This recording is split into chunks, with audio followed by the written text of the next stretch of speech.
All right, how you doing? My name is Jonathan, and the question this week is, what kind of birth control methods can a Christian couple use?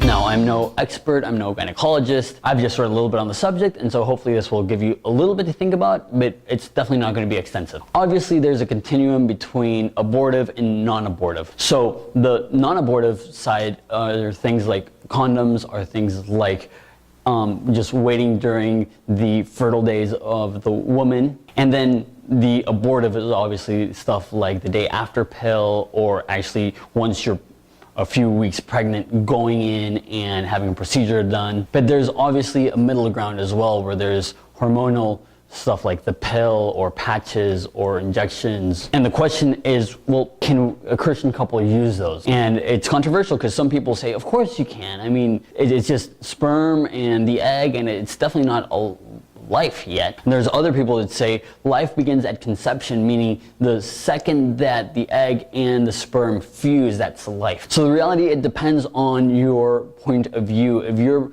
point of view is an egg that's been fertilized as life, then you cannot use hormonal birth control. But I think there's a greater issue, which is that a lot of people who believe that life begins later, not right at that stage, will claim then that the first few weeks or even months of pregnancy, it's just tissue. Nothing could be further from the truth. Let me just share a little bit from my own personal experience. When Evelyn was pregnant with my son Juanito, we went so she could have her ultrasound done. And it was beautiful to see little 6-week-old Juanito. I mean, he was like a little bean just jumping around in my wife's womb, and a furious heartbeat. Now, you can't tell me that my son at 6 weeks from conception was not a human being. Because what most people will say, that's just tissue and it's just a procedure and you shouldn't think much of it. But the reality is, no, it's not tissue, it's a life, and it's not just procedure, it's murder. Now, I'm not trying to say that if you have committed an abortion that God doesn't love you or that you're somehow subhuman. But what I am saying is, if you're considering an abortion,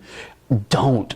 I mean, life is precious to God, and that tiny little embryo that you have in that tiny little fetus, that has a soul, that is a life. Now, I know that there's a lot of people that don't agree with that, but the reality is that the Bible says that God formed us, knit us in our mother's womb. And regardless of where you fall on the first few seconds or the first few minutes of life, the reality is that the first few weeks are obvious. That is a baby child. I live in Mexico, so I at least know the number in Mexico, which is 900,000 babies are aborted every single year, 200,000 of those legally. I know the number is much higher in the United States. Some stats will say 1 in every 5 pregnancies. Some stats will say 1 in every 3 pregnancies is ended in an abortion. Christians must speak for the voiceless. Christians must warn people that this is important, that this is real, that this is a life, that this is not only a decision that the woman is making for herself, this is a decision that the woman is making for her child. God is a God of grace, but we must also understand what we're doing before we're doing it. So going back to the original question, what about birth control? I think the bigger question is, what about abortion? What about the hundreds and hundreds and hundreds of thousands, the millions of moms who just think nothing of it and go ahead and do it? My prayer is that if you're considering an abortion or you've had an abortion,